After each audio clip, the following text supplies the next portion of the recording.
How many of these have you done? Oh, Lots. for like 1 or 2 a year. Yeah, for like the last 5 years or something. Yeah. That's a lot.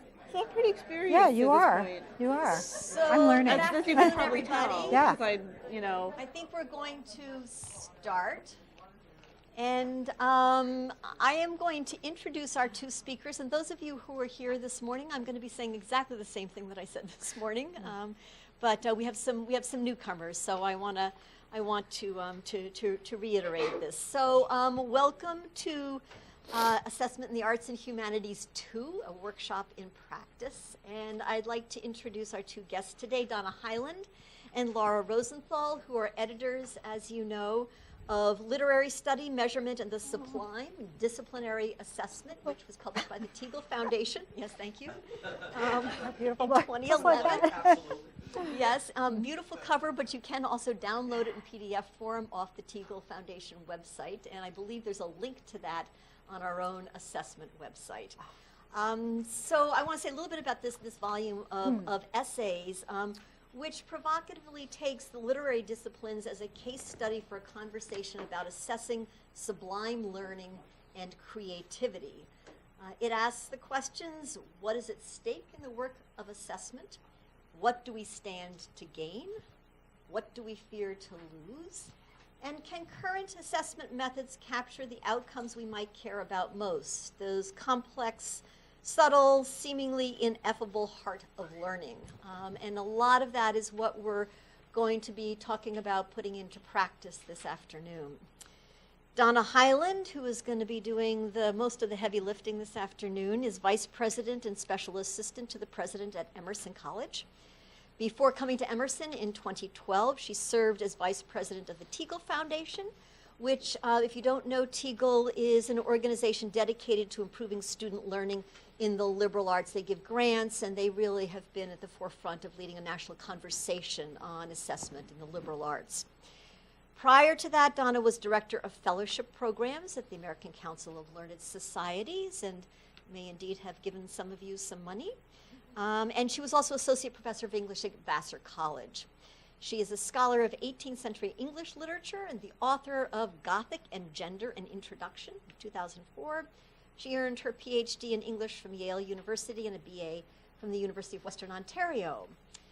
Laura Rosenthal is Professor of English at the University of Maryland College Park. She chairs the Committee on Student Learning in the College of Arts and Humanities, which is the faculty group that is leading the discussion of how to create the most fruitful program learning outcomes assessment in the arts and humanities. She is also actively working with the Modern Language Association on the issue of assessing in the discipline. She too is a scholar of 18th century English literature, which seems to be taking over the assessment world. She's the author of Playwrights and Plagiarists in Early Modern England, Gender, Authorship and Literary Property, and of Infamous Commerce, Prostitution in 18th Century British Literature and Culture. She's also the editor of Nightwalker's Prostitute Narratives from the 18th Century. She earned the PhD in English from Northwestern University and the BA from Johns Hopkins. So welcome to both of them. And I will turn it over to Donna for the afternoon session. So thank you again all for being here. I didn't say that we are taping this for posterity and for your colleagues, so we have some additional paraphernalia, which does mean that when you ask questions, you will be handed this handy-dandy mic. So please bear with us with this. And this time I'll point out we actually do have a mic in the middle of the room that will capture what you say as well. So if we're not fast enough with the mic, which we weren't always last time around, that should help. So we're back. Just before we get going, I'm Donna Heiland. This is my friend and colleague, Laura. Who is new in the room from, okay, 1, 2, 3, 4. Okay, so I built in a little redundancy, but I won't belabor it because, most of you were here in the morning. And since we've more or less got to know each other over the morning, just before we get going, can I just go around and get names? Because I won't remember them, but I'll try. And I do feel a little easier if I know just what people's names are and where you're located in the institution. David, David Kopp, School of Music. School of Music. And Dana Clancy's School of Visual Arts. okay, John Wallace, School of Music. Ricky Kelly, French, CAS. terrific. Chris Fagg, CGS. Deborah Turchin, Study Abroad. Thank you. Eureka Kleiman, CAS. Ann Basley from Classics. Okay, Joe Whipple, CAS. right. Anita Patterson, I'm English, but I'm here for the ABC, the Gen Ed. Okay, great. Susan Jackson, Yes. CAS, Strongman Studies. Great. Hi, Mike Ocean, School of Hospitality. Thank you. Kim Coburn, Director of Graduate Operations at Metropolitan College. Thanks. Tom Castley, BU Library. Thank you so much. I will never remember, but I will try. It does give me just a little sense of sort of familiarity. This is just a kind of an outline of what I was going to take us through over the next couple of hours. And I will say that I'm hoping that we'll have discussion throughout. It seems to me Laura and I set this up so that we would move from big picture to the much knottier questions of how you actually think about the really hard outcomes, the ones we tend to call ineffable. A friend of mine once described them as the cardiac method of learning. You know, how do you know that your students learn? I just know in my heart. And I think that's not always intellectual laziness. I think it points to what we were talking about at lunch. It is really, really hard to get at some of the things we care about most, and to do it in a way that doesn't remake our lives and turn us into, sort of assessment machines who have no time for anything else, when, of course, we really can't do this. We need to make this work doable and somehow part of our routines. So I wanted to start with, white on green. It made me think of spring, and I was feeling optimistic. A little hard to read in this slide. But these are the obstacles that Laura had pointed to during her part of the presentation, when she asked us to think about what makes assessment in our disciplines hard.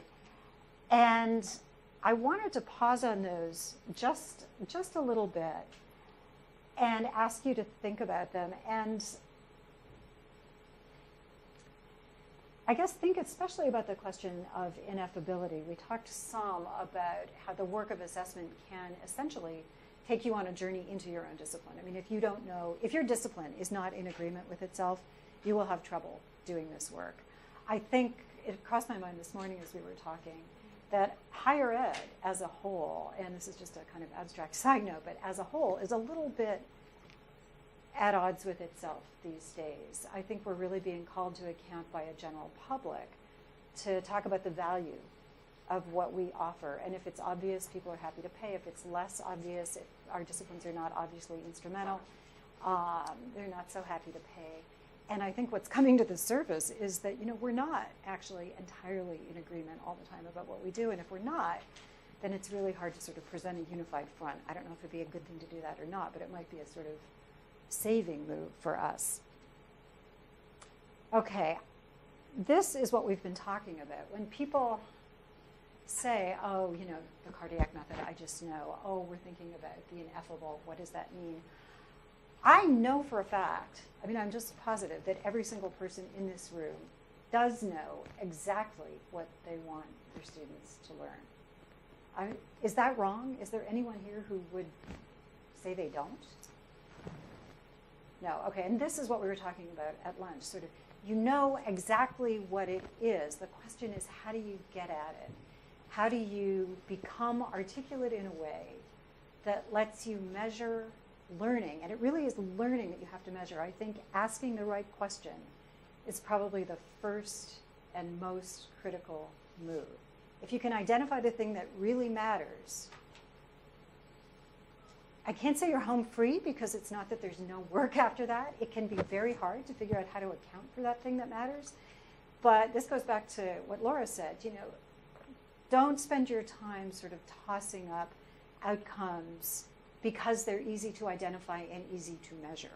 That can be very appealing. It will get accreditors off your back. It may make your dean happy. It may solve some short-term problems for you. But ultimately what you'll be doing is making work that's going to keep you busy and distract you from your fundamental mission.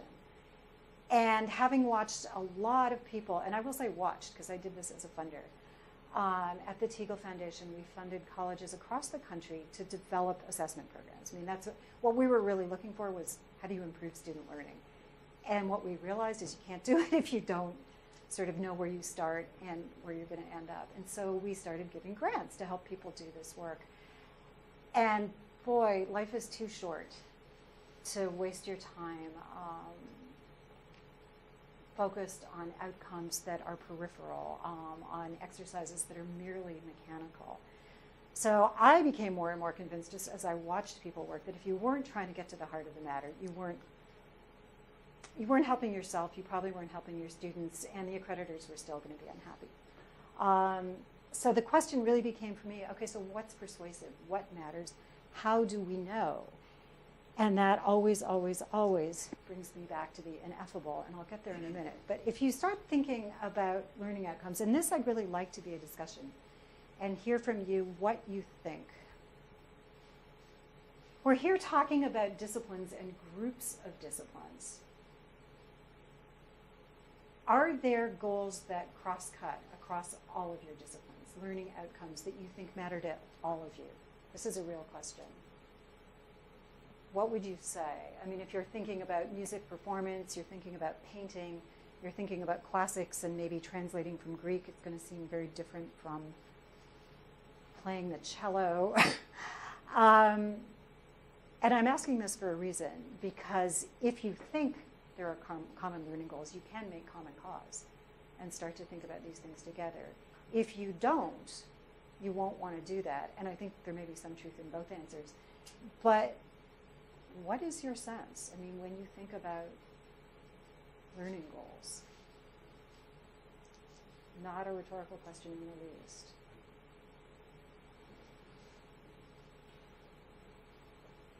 I think that being part of the greater university, like painting can sound kind of very random and good, but the sense of problem solving and there are shared goals in that we were talking about earlier between the music and painting and certainly the rest of the university about how to create and kind of solve problems in a way. So it's I think that does cut across disciplines, probably looks different in different disciplines. Yes. I think writing and oral presentation cuts across just about everything, but then there are also specific goals to, if you're in French, obviously French language. If you are in international relations, it is issues dealing with international relations. Yeah, I would agree with that too. Anything else to be added at this point? Yeah. It's just that in the breadth requirement in the humanities, one of the outcomes that we have does seem like it would extend to multiple disciplines. Discuss how humanistic practices of critical interpretation attend to public questions of meaning, purpose, conflict, and value. Wow, that's a really big, is that an outcome? Wow, that's a really it may be broad one outcome, that but yes, it we does revise, cut but across. yeah, this idea that there's certain sort of public questions that humanistic learning. Yeah, and actually I think the turn to sort of public scholarship in the humanities is likely to help us over the next few years just in terms of survivability. But I'm asking this question for a couple of reasons. One is that if you look at an organization like AAC&U, the Association of American Colleges and Universities that was mentioned this morning, and they've laid out, as was mentioned, a really powerful list of liberal learning goals. And they'll say all students graduating from college, and they're really talking across all disciplines, all professions, need to be able to think critically, need to be able to write well and speak well, exactly, need to be able to make ethical decisions, need to be interculturally competent. There's a list of about 10. And they're really good outcomes. And I mention them partly because they're outcomes that you could decide to adopt and just say, you know what? Actually, our discipline goes for all of this, and they might help you. I mean, they're already there, they're already formed. But I mention it also because I think there's a kind of lost opportunity there. I think at many colleges, and I don't know if this happens here or not, you can tell me, those outcomes kind of get consigned to gen ed, right? Like, oh, you'll do those in your first 2 years of college. I think this happens a lot of places. I mean, I'm hoping it doesn't, because it is a lost opportunity. I mentioned this morning sort of watching a college focus on writing and realizing that, taking care of it in the first 2 years did not guarantee that their students were going to be great writers. They realized they needed sort of writing requirements all the way along. But when you think about those common goals and you think about how you move the work forward on your campuses, I know you're saying people are not needing to be persuaded, David. They just need to kind of get the work done and move on, and I hear that. There may be an efficiency in sort of looking at what's already been formulated and thinking about whether those goals can serve you or don't. And they will never get it. I don't think they will get at everything specific to your discipline. I think there is a real place for disciplinary learning, and that is what we want to focus on. But don't miss that opportunity. That goes to the don't reinvent the wheel axiom that we came up with. Those goals are good, and I'll come back to those because AAC-NU has also developed ways to measure those, and those are kind of helpful. The other sort of thing that Laura and I thought a lot about when we went to put together the collection of essays on assessment in literature as a discipline was just thinking about what's specific to disciplinary learning. And here, I don't know if any of you know Sam Weinberg's work. I can't claim to know it well at all. But he's got an essay called Thinking Like a Historian, and he's got a book, the title of which I wrote down, called Historical Thinking and Other Unnatural Acts. And he does a really terrific job of breaking down what I think could look like a learning outcome, just stated kind of baldly in itself. If you take a history course, what should the outcome be? You should think like a historian. Great, check. Are you thinking like a historian? Yes. And this goes a little bit to our conversation at lunch. What he does, and I wrote this down because I could never, ever just replicate it from memory. He breaks that down. And it's really interesting the way he does it. He comes up with a series of 6 steps. He says, what does it mean to think like a historian? Well, it means sourcing. And for him, that's thinking about a document's author and its creation. It means contextualizing, which is situating the document and its events in time and place. It means close reading. It means using background knowledge. It means reading the silences, which he describes as identifying what has been left out or missing. It means corroborating, looking for other sources. And I love that because it takes something that looks so self-evident. You know, what do you learn in a literature course? To do literary criticism. Great. What on earth does that mean? I mean, how many sort of assumptions are embedded in that? And so one thing that I found very helpful in talking with my colleagues and doing my own work and thinking about student learning is to, in a way, learn to interrogate my own assumptions the way I would interrogate a literary text, so that for me, when someone says, oh, you know, I know my students are learning because they're learning, which I'm pretty sure I probably said too, oh, I just see it. I go into the class at the beginning, I can tell by the end that they've learned something. If that were a student talking to me, I think I'd say to them, well, tell me some more about that. And I'll speak here from my experience teaching literature. You know, students will come in and say, well, I love the book. Great, that's not your essay, but I love it. Okay?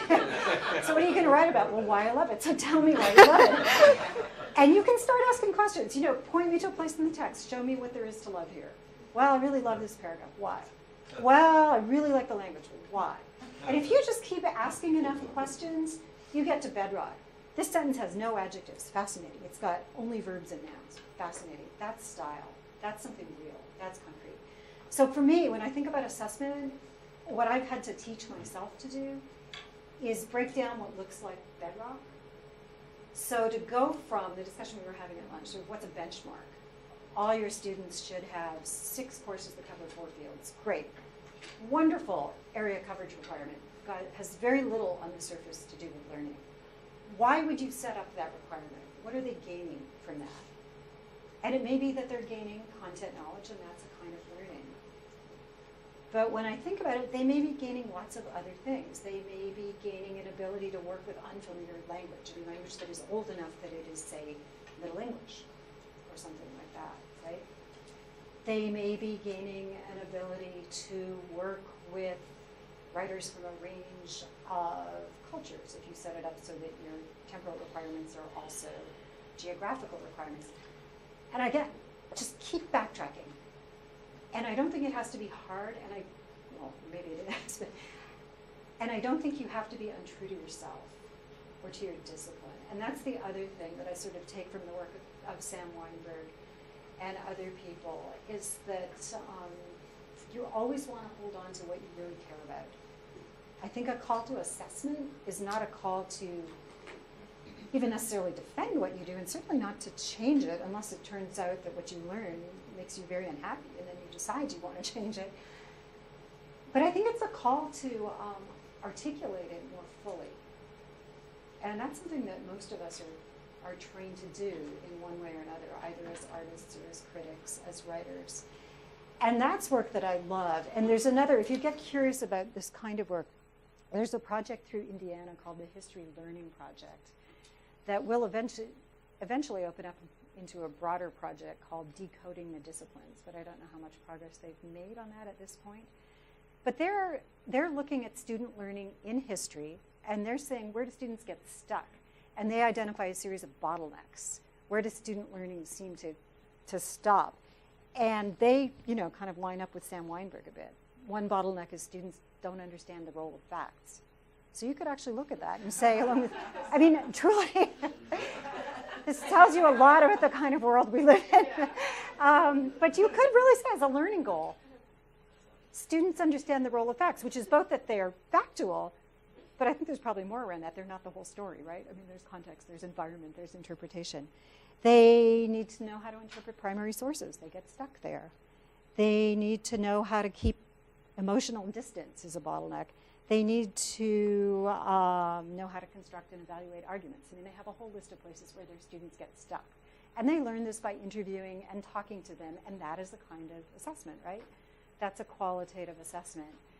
But it's woven right into sort of what they want to be doing with their students, and all they're trying to do is ensure that the teaching that they're doing all the time and in which they have confidence gets even better. And so what better way than to use your own students as a focus group and say, so, talk to me about this, and not did it work, did it not work, but ask a question that will let you know whether they understood the role of facts, whether they understood how to use a primary source, that kind of work. So I find that kind of unpacking of disciplinary assumptions immensely valuable. And I think this really does, not to sort of single out this table, but since we were sitting together at lunch, I think it does go to what we were talking about at lunch, which is that you're looking to find a way to be as articulate as you possibly can about what matters to you, but not to abandon it. If anything, to embrace it and learn how to raise it up, and then help your students actually do that work even better. And the question of how you then collect data about this, there are lots of ways to do this, and we can talk about that a bit later. But I think you really can do anything from use a rubric to do a focus group to collect data from systematic office hours, right? Like you ask every student 5 questions while they're in to talk to you, and you just have a record. It doesn't need to be all that complicated, and I think this lines up with what you were saying, yeah? Yeah, please. So, going back to this morning, I'm now seeing more possibilities. I'm engaged, I'm enthusiastic, Okay. Thank you. But so then now I'm thinking, when you get down to this finer level and you're thinking, your examples from history are great, so you have interpret primary sources, or you start breaking it down, you have all these things, you get very excited, you find out you have too many. Yeah. So that, So then what happens? What's the strategy after that? That's a real question. Cut down. Yeah. As a librarian, we've had information literacy as very much part of our profession for probably about 15 years now. But one of the huge debates of that is, it sounds like all of education when you actually write it all out. Yeah, it's true. And sorting becomes crucial. Yeah. Well, one thing that you can do in that situation when you come up with, lots of different things is, first of all, you shouldn't try to assess all of them, and you can make a list and kind of rotate around them and pick out the ones that you're really curious about and do like one a year, and that way you can sort of accumulate, and rotate them around over the years. So I would actually be careful not to try to assess too much in any year, because you're going to be picking out different kinds of evidence for different kinds of assessment. So if you have like a great list of 10 things you want your students to learn, you can, I guess what I would recommend is putting them on some kind of regular rotation. Try to think like maybe what's going to work, what's going to be sort of the most accessible thing to do first, and then move forward into the next thing. But I wouldn't, but I'd keep that list. I would keep that big list of all the things that you think should be the outcomes. Yeah, I think that's really the worst thing in practical terms that you can do is overwhelm yourself. Yeah, Generate absolutely. a fantastic list of 25 things. Yeah. And then just drown under the sheer weight of it and not be able to do anything else that you care about because you're so busy assessing. I think that's just crucial. Keeping the work manageable and serviceable. And I would actually even go one step farther, and I'm guessing you do this in your own work. If you're going to pick one, you probably have a reason for picking it. You're interested in it at that moment. And why? I mean, maybe your university is concerned kind of globally about ensuring that all students are especially good at making oral arguments for some reason. Something has risen as an institutional priority. Okay, line up with that. Your dean will love it, I'm sure.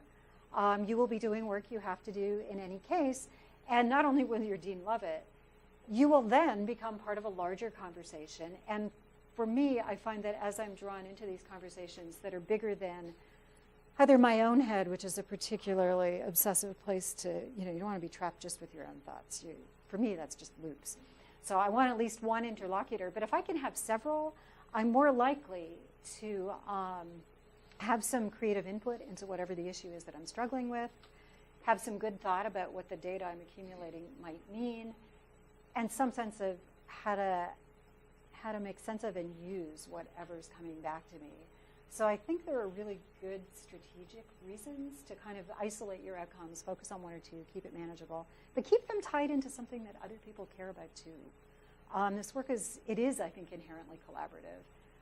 And it's better if you're part of a conversation. And I know that our goals are to educate our own students and get them through. But higher ed is, to me at least, fundamentally a collaborative enterprise. I mean, research may be solitary, may not, depends on what you do. But teaching and learning, you're in a classroom to start with, and you've got colleagues.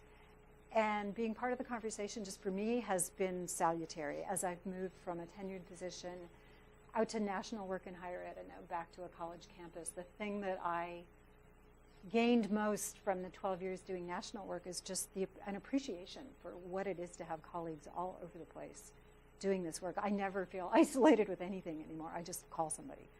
And for me, that's been very healthy. It actually makes me complete projects faster, work faster. So I don't know how that would work for you, but if I'm not trying to solve it all by myself, I do better. And so just in practical terms, I think that can help move this kind of work forward. So now I did want to talk a little bit about the ineffable. That image is from William Blake and Laura, and I used it on the cover of our book. Because it was Laura's good idea, and it was irresistible. We were talking about the sublime, and we were talking about measuring it, and that just seems an impossible task. And I want to get your sense of this, but I'll also tell you just a little bit of the conversation that we had as we started to think about these outcomes. And the question was really, is there anything that is really ineffable? Are we really not able to talk about what we're teaching our students?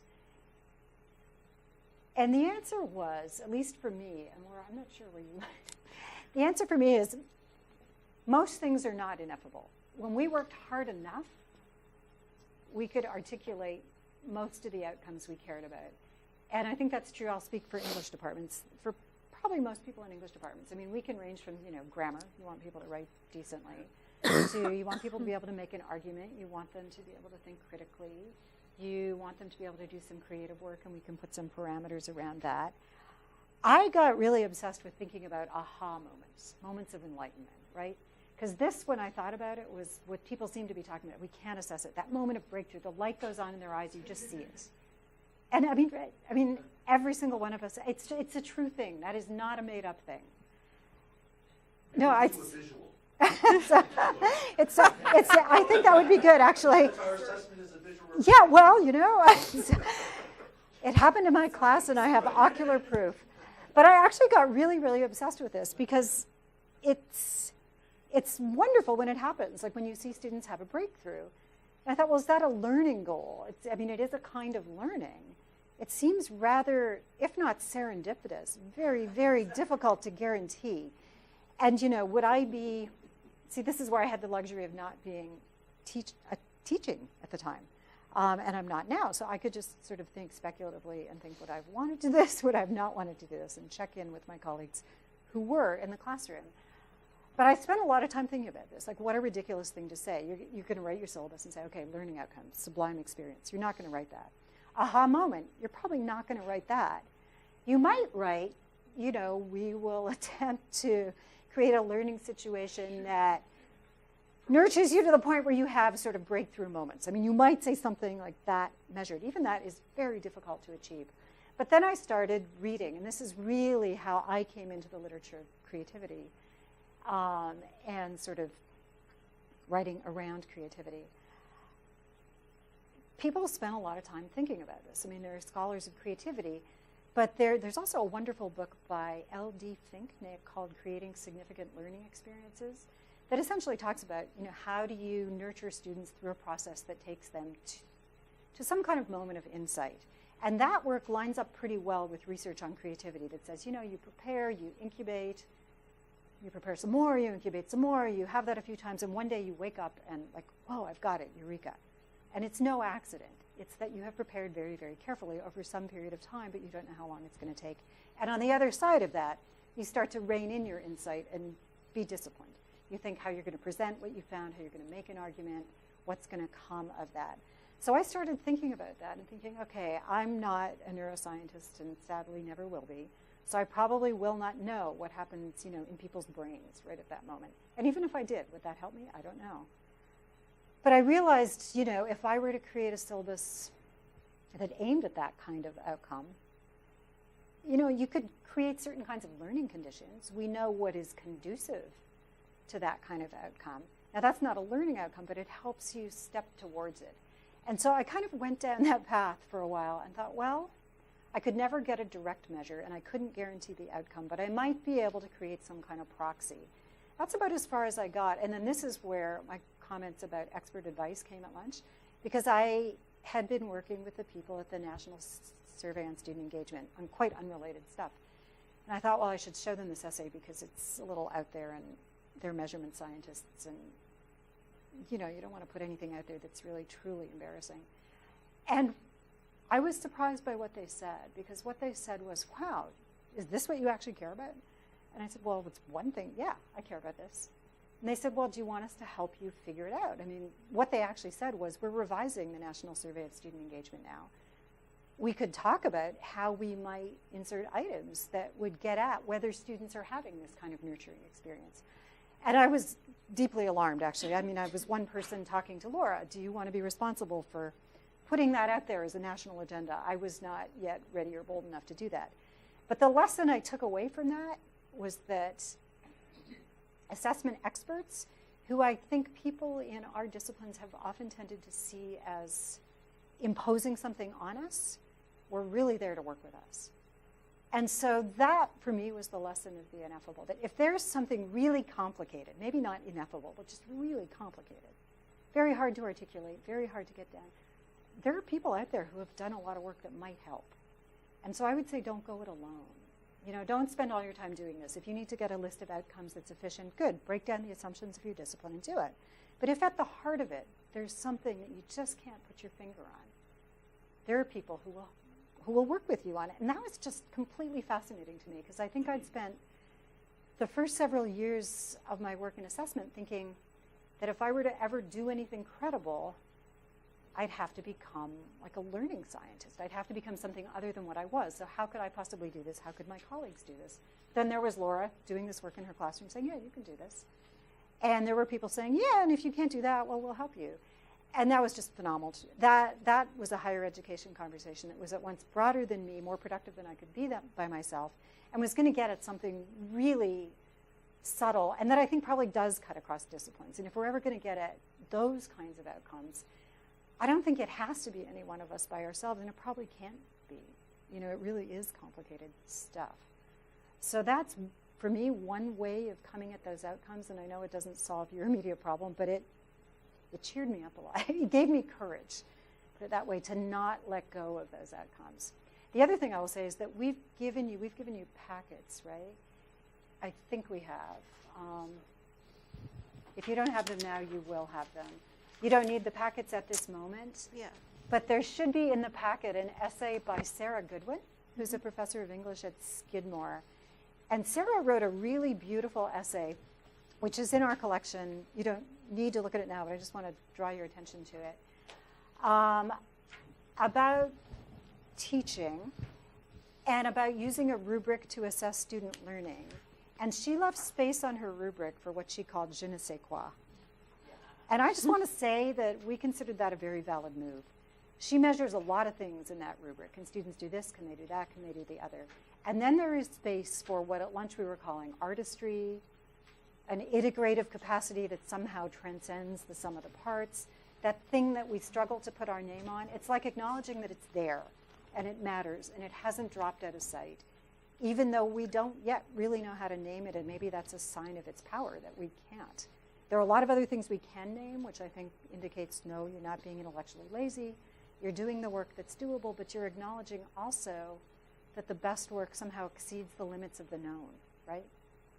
I mean, you're really talking about work that pushes past the boundaries of a paradigm. And I was thinking again about our conversation at lunch. You know, you can get a technically perfect performance or paper or painting, and yet you look at it and just think, technically perfect, no resonance, it falls flat. Why? What's missing?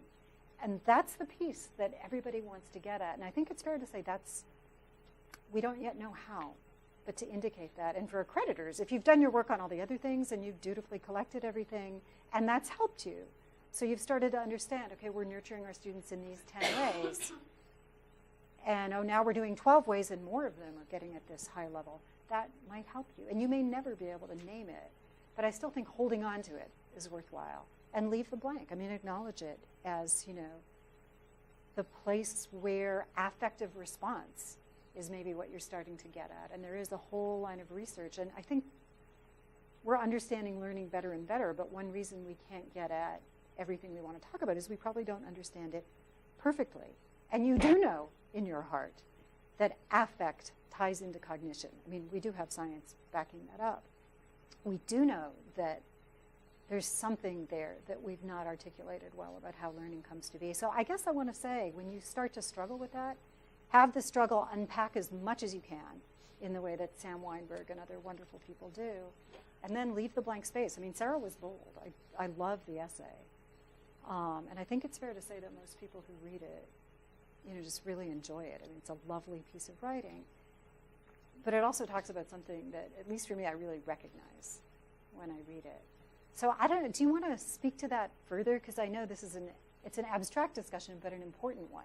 Because this is where all of our work, where everybody gets not just stuck, but I think truly frustrated, feeling like, I'll do this for you, I'll do assessment, but you're still not getting at the heart of what I care about. And that's the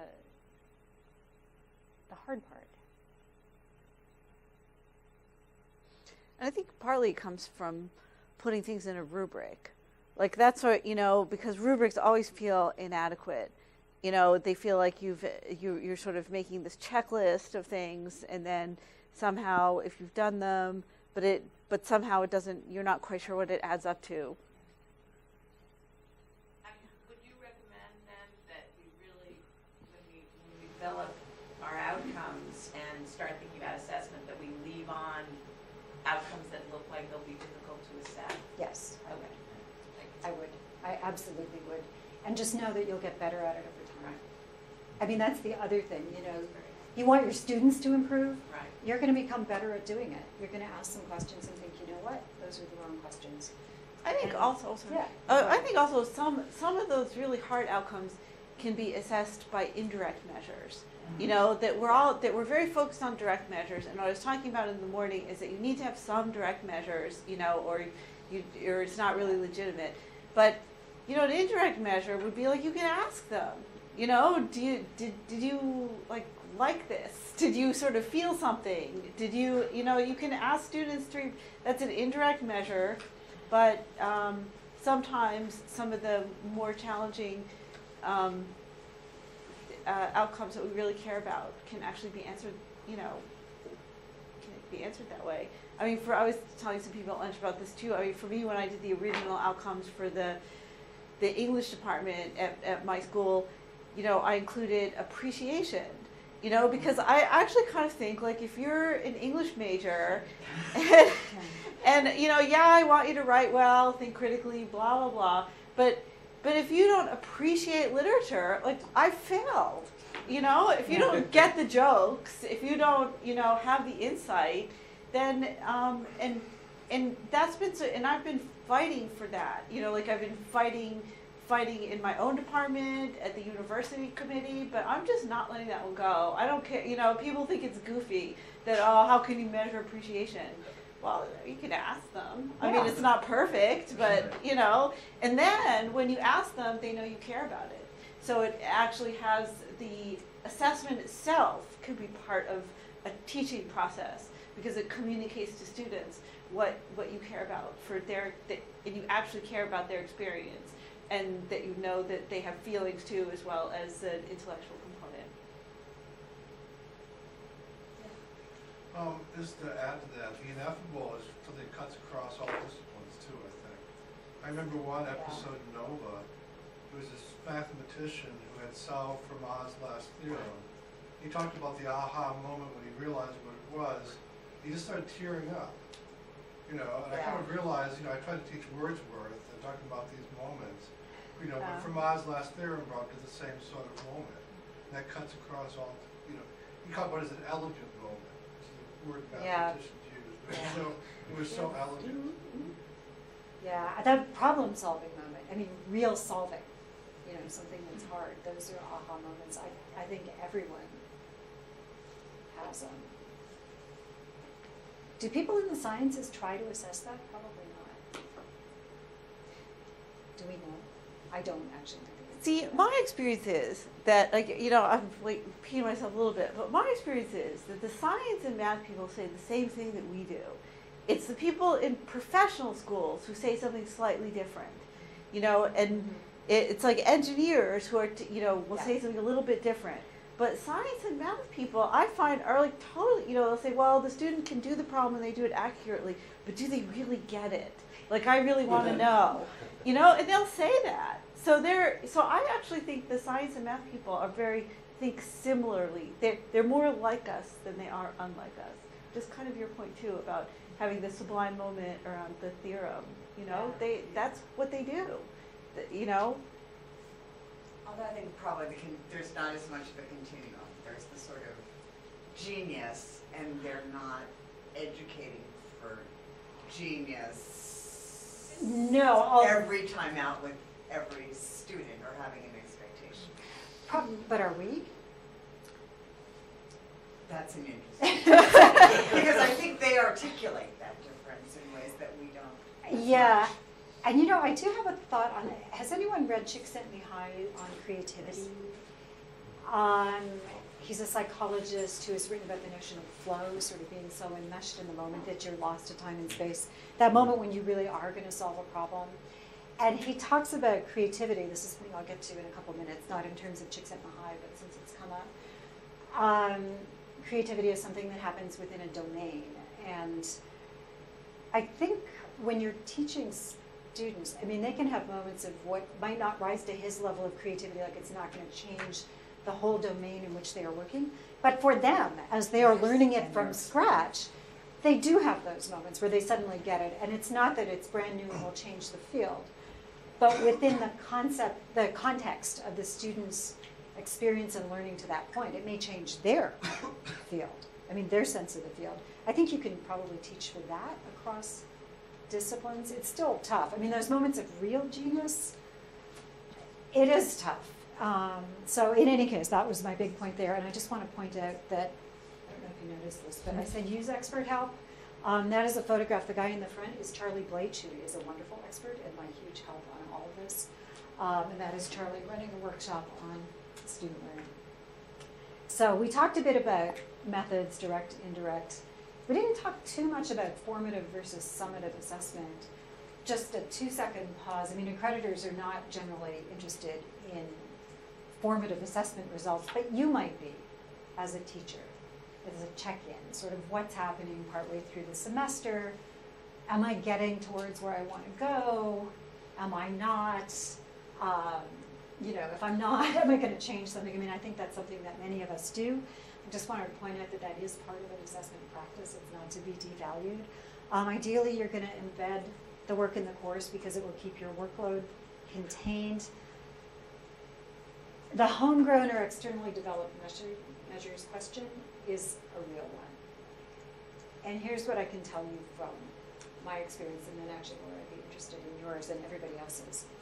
And I will say this from my experience, not as a teacher, but as a funder, that when we asked for proposals to assess student learning, early on, almost everyone who applied to the Teagle Foundation would say, and we will develop entirely new measures to assess this, this, and this, because we must. I mean, our students are our students. Our institution is unique.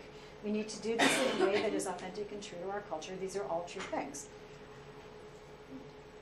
People did a certain amount of that work, but as they got farther into the work and as assessment became a more known and accepted activity within higher ed, we got less and less of that. There's a lot of work that's been done. We've said this before, we'll say it again. There are rubrics that have been developed. There are all sorts of methods out there that people have written about. You save yourself a lot of time if you look to see what other people have done and maybe adapt it a little bit for your own purposes. And if you use measurement tools that really are being used by other people, and those do not need to be large, sort of standardized tests that produce quantitative measures, you will have the advantage, again, of having information about learning at your institution that you can take out into the world and compare with what's happening at other institutions. If other people are using the same instruments, they're going to have data too. And I think it is very important to move into those conversations, understanding them to be not a competition. How are your NESI results? I see that your students are spending very little time in office hours and not writing enough long papers, whereas we write a lot of long papers, and our students are always in our office, so we're better. Yeah, you can't go into it that way, and you can't go into it feeling like if your data somehow look less robust quantitatively, that you know what it means. It gives you a place to talk and to start to understand how your institution is approaching a learning issue and how someone else might be approaching it, and what kinds of results you get from those two approaches. And if you have the conversation, you might learn that X is better than Y, but you're more likely to learn this approach leads to this kind of outcome, this approach leads to this kind of outcome. Isn't that interesting? Is there something you can take back from it? And so that's part of just putting yourself and your institution in a larger national framework. And I think the more we do that, the better off we are in relation to the kind of negative external pressures that are coming at us. If higher education, and this is maybe not the first thing to be in your minds when you do this, but I think if higher education is known to be and seen to be thinking about student learning and talking about results, people are going to stop asking us to think about student learning and talk about results. If it's something we do in public and not so much in private, which I think has been the tendency, we're seen to be accountable. Because I think part of our response is always, but we're doing this. Now we really are doing this, and people are running around trying to do assessment well. I'll say more about this later, but you need to be willing to talk about it. It's a scary thing to do in the beginning, but talk about it out, and you'll find your sea legs and decide how much tolerance you have. But if it's a public conversation, then we're doing what we're being asked to do, which is be publicly accountable. And I think institutions are getting better and better at this, but it's hard, and it is hard because you do feel like if we're not doing well, then somehow we're at fault, and somehow that whole frame needs to shift. And I do not think it is your job in your department to shift the culture of higher ed. But just as we all do these things and they become public, I think it serves us well. And, the Department of Education can't ask, well, they can ask us for anything, I suppose, but if we're already doing it, that's the answer. We are doing this. Look, here's what we're learning. Here's what we're finding. Here's what we're good at. Here's what we're not good at. This is what we're fixing, you know. Great. When Margaret Spellings issued her report several years ago, when I first got to Teagle, it was the first thing that happened, so 8 or 9 years ago now. And it looked like, you know, the government really was going to very quickly sort of regulate assessment standards. Higher ed stepped up and said, look, we are going to do all these things. And we started, and that did make a difference. And so we need to continue.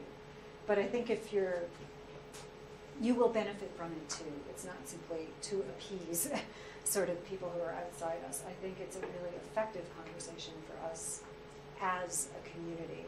So when you think about choice of methods, I mean, it's maybe not the only thing you think about, but it's one thing to think about.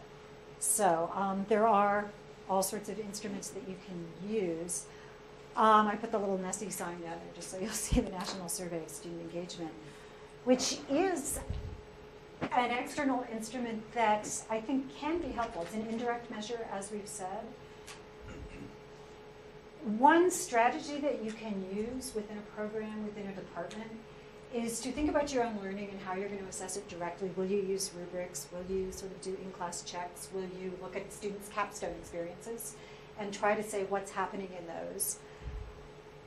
But it is possible also to strategize, to say, I said this morning, what are our NESI data telling us about our students across the college? They're telling us that our students are extraordinarily engaged in extracurricular activities, but somehow not interested in the curriculum. Is that true in my own department? How would I know? Do I think that's a good thing or a bad thing? I mean, you can use it to sort of situate yourself in the context of the college. You can use it to say, is this something I think should be changed, should be different? Can we do anything internally?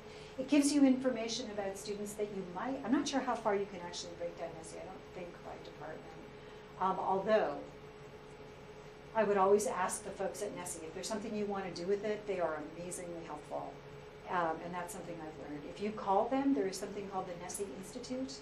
Jillian Kinsey either runs it, yeah, she runs it, I think. Remember that there are human beings behind all of these things. And if you call them and say, I want to know this about our data, can you tell us? They will either tell you or they will do what they can to help you. And that can move your departmental efforts along. You then don't have to do all of that stuff. You can say, great, I've learned that, I want to do this. So, not to overcomplicate your life, but to the extent that that kind of strategy can give you robust information, take those surveys that are sitting in institutional research off the shelf, make them useful. Think about it. It's surprising how rich and interesting the work can be. Oh yeah, sorry. 1 and 2. John? Yeah, John. I just wondered if you could explain self-reports a little bit, because I'm a little fuzzy on that. Students telling you what their experience was. So I did an internship. It was fantastic for all these reasons. That's what it is. Great, thank you. Students telling you. Can I just follow up on your Yeah. NESI plug with one Yeah. that's really focused for the folks who weren't here this morning? Just to situate, as Beth said this morning, that first year and graduating seniors are doing the NESI survey now. So this is a wonderful thing to be able to draw on rather than duplicating and triplicating surveys, which students will not respond to, as we know. So if you are in contexts where you're talking with students, encourage them. I think there's iPads, but for other reasons, and explain to them why it's important for us to have robust participation in order then to have robust data and to be able to do the kind of follow-up that is really valuable. Right, and NESI, I realized we could have put up on the screen for you, but it takes no time. I mean, it's what, 15 minutes, 20 tops? It's not a massive investment of time for students. And there is now such robust data from that particular survey, because it's been running for many years now. I think around 1,200 colleges use it, so there's a lot of data over time. So while you can sort of say, oh, I don't know about that, I don't know about that, some trends just start to emerge almost unmistakably. And they're simply interesting. Where do we fit? Are we different? What are the sort of questions on that? So they'll ask something like, they'll ask students, in how many classes did you write a paper that was longer than 20 pages? Or they'll ask, how many hours a week did you study? How many times last semester did you go to office hours? So they're kind of asking students about behaviors that indicate engagement. At the senior level and the freshman? It's Whenever the you same take test. it. It's the Whenever same you- test. It's the same test. So you'll say, look back at this academic year. Did you go? Or How? the end of freshman year? Yes, these are students. It can be at who any are taking year. it here that Oh, here. break the project here is students who are in the second semester of their freshman year, finishing their freshman year, and students who are graduating seniors are the two groups that are being focused on here, which is But it can be anybody. local and specific. Right. and It you can be can't- given at any point. Yeah. But So- not And this is mandatory. all available online? Not mandatory. The survey is certainly available online. But yes. your data isn't in yet because But it will they're be. taking it now, as I Process. understand So it. we're encouraging them to take it. We just got What our our takeaway is. so. Susan, is this asked of all students across all disciplines? Yes, Great. all undergraduates. And then I will say that,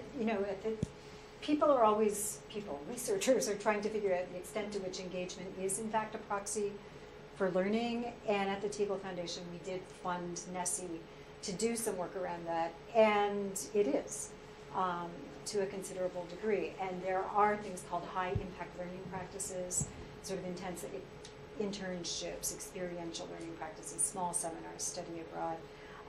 And Nessie gets at the sort of frequency of some of those. And they send you back like nicely packaged reports. You say, we want to know this. They send you back the data set. And you look at it and say, oh, okay, so our students are having 4 of these practices. We're in disciplines where we could offer more if there were funding. And we know that those practices are correlated with, not absolutely causally connected to, maybe they're correlated with deeper learning. Can we make that argument? And you can use these data in lots of ways. But one of them is to advocate for what we know is effective on the basis of what we know your data are telling you. And again, I wouldn't suggest that you all go and take this on in your own departments, but talk to your deans and say, you know what, this is not to make work for you, but this is something we might like to know about. Can you help us? So that's what Nessie can do for you. It's quite interesting. Yeah. Do you happen to know if there's any equivalent for adult students, adult undergraduate students? I do not know off the top of my head. I would ask the folks at Nessie because they do. There are a lot of these SE surveys. There's FESI and CESI. There's a community college one. There's a faculty survey. I do not believe that there's not one of these instruments. But do you know of anything?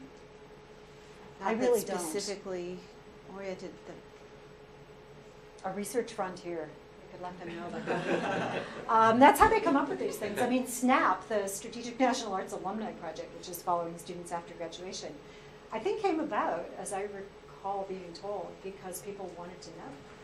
And then some of the researchers who had been behind Nessie, or at least one, agreed to work with them on that. I mean, that's where research comes from. I mean, higher education researchers try to think up their own good, meaningful questions, but they are listening to people in their field say, this is what we need to know. So I'll do a little research and dig, but I wouldn't hesitate to put out a general call and say, can someone do this? So, wanted to pause a little bit on the AAC&U value rubrics. You may or may not know about these. Has anyone heard of them? Yeah. This is a very useful set of rubrics focused on skills that are seen to be cross-cutting, sort of applicable in all disciplines. And AAC&U really means all disciplines where liberal learning is possible, and they would even include professional disciplines. These skills can be taught if you teach to them anywhere. They developed rubric for all 16 of these, and they did it by bringing together teams of faculty over a period of 2 years, from 2007 to 2009, to develop the rubrics and test them. So there is available online through the AAC&U website a full set of rubrics that are yours to use, and they are very good. We've given you 2 in the packets of rubrics that we prepared for you, and I'll put 2 of them up in abbreviated forms because I wanted to pause on them. But this is an instrument that strikes me as hitting a useful middle ground, because for all that rubrics can feel reductive and awful, they're not simple numerical surveys or something. They try to get at something substantive. If you were to develop a really good rubric on your own, it might come very close to looking like what an AAC value rubric would look like. And other schools are starting to use them. I don't know if they're aggregating their data yet or not. There are various sort of experiments going on. But this will be a tool that's getting some use that people will be reporting on, and you'll be able to talk to people about how it's working for them, what they're learning, what they're not. And again, it will help you be able to understand teaching and learning at BU in the context of what's happening at other places. So I'm not quite advocating for it, but I guess I'm saying think about tools like this that are in wide use, that are striking a kind of middle ground that's somewhere between total standardized mechanized testing and utterly homegrown, labor-intensive qualitative methods. This seems to me to hit a kind of middle ground that's valuable. So this is the creative thinking rubric in miniature. It's not the rubric, but it gets at some of its main points. And I think it's really strong from what I know of the creativity research and what they're looking at, saying that creative thinking, and it's creative thinking, not creative practice, so I just noticed that, is the capacity to combine or synthesize existing ideas, images, or expertise in original ways. You'd have to judge that. Experience of thinking, reacting, and working in an imaginative way, characterized by a high degree of innovation, divergent thinking, and risk-taking. That's the definition. There's a whole preceding page that says creativity is going to look different in every domain, but you're going to look for these things, and then they lay out a series of criteria that you can think about. Now, that is not doing the rubric justice, but the rubric is in your packet. It's something to start with. Sorry, I'm just looking at your example, and it's actually it's an active analysis. It's actually not.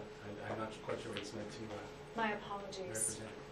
The creative part is the upper line, and the active analysis is the bottom line. I actually didn't. That's interesting. I put it there because I like the image, and I didn't. Oh, it's a wonderful. That was fantastic. And because it was copyright, I could use it. So, originally, I had stolen an image from your website, which I thought I could probably get away with, but then I thought maybe I shouldn't.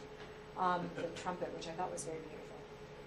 In any case, when you think about creativity, I mean, when I look at lists of learning outcomes, creativity is not often on the list. If we value it, and I'm going to guess most of our disciplines do, there's no reason for it not to be. I mean, creativity as a phenomenon has been well researched. You don't need to capture every aspect of it to capture some of it. And again, this is one of those, if you want to nurture it, then you create a learning environment that allows risk-taking, that fosters divergent thinking, that rewards people for being able to embrace ambiguity, that also rewards them for being able to come out of the other side of that and start to bring things together to create some convergence. But we understand creativity well enough, and the rubric breaks it down if you're a complete novice at this, to show you how it works. So again, this is a hard outcome that's maybe not as hard as the Sublime, which might be an impossible outcome, but that I think is going to speak to pretty much every discipline in arts and humanities, and I'm going to say in the sciences and mathematics too. The best scientists, the best mathematicians are out there breaking boundaries, right? They're being really imaginative about their fields. And you don't know what that is until you see it, but you do know how to nurture the habits of mind that get you there. So the ability to think in this way, that is a learning outcome. That is learning. The ability to generate multiple possibilities, decide among them what's going to take you forward, and then advance that line of thought. That's a really creative act. And you can assess that. You just have to think to ask the question. So I love that that rubric is in there, along with all the other sort of ones that you might expect to find. And the other one that we wanted to look at just briefly is the critical thinking rubric. And do you want to talk about this one? Because I know you've used it. And I think this one, I mean, at least in, humanities disciplines, I don't know about in arts, but I think critical thinking is really at the center. And it's really a kind of tough thing to define.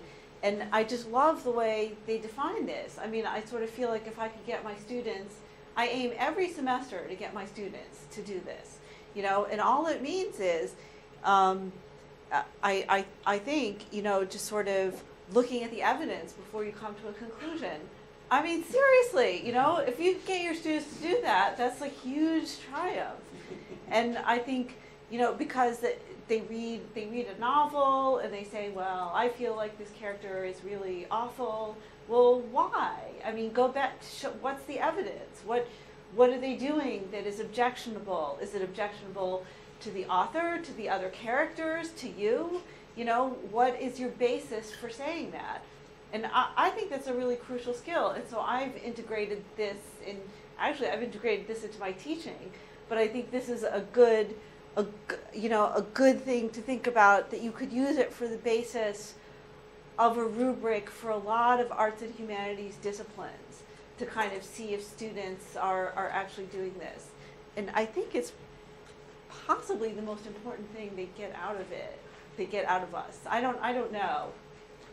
Yeah, and also this is something we were talking about at lunch for the arts, at least, and in some ways for the humanities too. There's a particular kind of critical thinking, this self-reflective critical thinking, so that at all stages of the process of creating something, or preparing a performance, or making something up, you actually have to apply this to yourself as it's going along, in order to teach yourself, in order to learn more effectively. And that's one of the things that we try to teach our students, not to just sort of do critical thinking of these external things, but actually to make it happen for ourselves. Is there anything like that in the rubrics at all? Has that been thought through? Well, one thing that I've put in a rubric is to speak to exactly that question, is for a critical paper. You know, one line item in the rubric is, deal with arguments that go directly against your own. You know, raise them and think about them and incorporate them into your paper. So I think that could be an item in a rubric for a critical paper, as long as you tell students that's what you want them to do. Think about what would argue against your position, and really think about it. How you're thinking, right? Exactly. Yeah. So there's no reason not to take the fully blown EAC in your rubric or Laura's and say, okay, we can use this to think about the paper you wrote, but we can use this to say, when you interrogate your own performance practice or reflect on your own performance practice, do you cover these things? And that's learning. The capacity to do that, that's learning. So it's just asking the question to kind of get the result that we get in there. Yeah. But I would say, I would hope that kind of an English major at the end of their 4 years of the program, or probably most humanities majors, I would really want them to be able to imagine what somebody else would say in response to their argument, which is exactly what you're saying, the kind of self-critical. And even what do you see as the flaws in it, even though you're going to come back to that position, what are its weaknesses? And you can put that in a rubric when you do your own. So that's kind of an example of like taking the concept that serious experts have laid out for us, and you could just take it and integrate it into something specific that you want to use. And then if you're doing an assessment process, what you do is, you collect 40 papers and then you just score them and see how many do that. And if that's the goal of your program, see if your students are actually doing it as a group. Yeah, it can be very, very efficient. And I will say, if you're looking for a whole college or for a whole unit, I'm sure you know this, but this is back to Nessie, just because I've worked with them so much, I know what they do. But I've seen many, many institutions say the other things we want to know about engagement are this, this, and this. And Nessie will work with them to add a customized list of questions. So that's another way to sort of get at information you want to know. So I think all of these things are valid, and they're very efficient. And again, they keep you in a realm of conversation with other people, so you're not just so isolated that, one, you have no one to talk to and to help you, and two, when the accreditors come, they say, that's great, but it's so idiosyncratic, we don't know what to do with it. It just keeps you in the mix, and I think that's really quite valuable. So at this point, unless I'm forgetting something, we wanted to give you a chance just to talk with each other, and we have packets for you. You're at these lovely little tables which kind of divide you. Just wanted to give you a chance to talk about the learning outcomes for your own programs. We came up with a list of possible questions. Maybe the first one is the most important. Do the outcomes really point to learning? But what I suggest, if you're amenable at this point, is that we take maybe 15 minutes, just turn into your tables. You can look at the outcomes for every department or program represented at your table, or just pick one that you want to meditate on. and take a look at it. And in a generous spirit, not to rip it apart, just say, what work is it doing for us? Is there anything we'd want to change? Why? You know, are these real learning outcomes? Are they the right learning outcomes? Is there anything we'd suggest adding? And if you would just take 10 or 15 minutes and do that, and then we can kind of come back together and talk about what that experience was, I would appreciate it, because I know you've done a lot of work already generating outcomes, thinking about how to do the work. And my own experience is the more I think and talk to people, the more I move in my own understanding. So do we have those packets distributed? Has that already happened? Kelly, do they have them? Yes. Yeah, okay, so they're at your tables. Yeah, and then these are ours. Anyone missing anything? You have what you need? And it's 3:15, so, you know, not too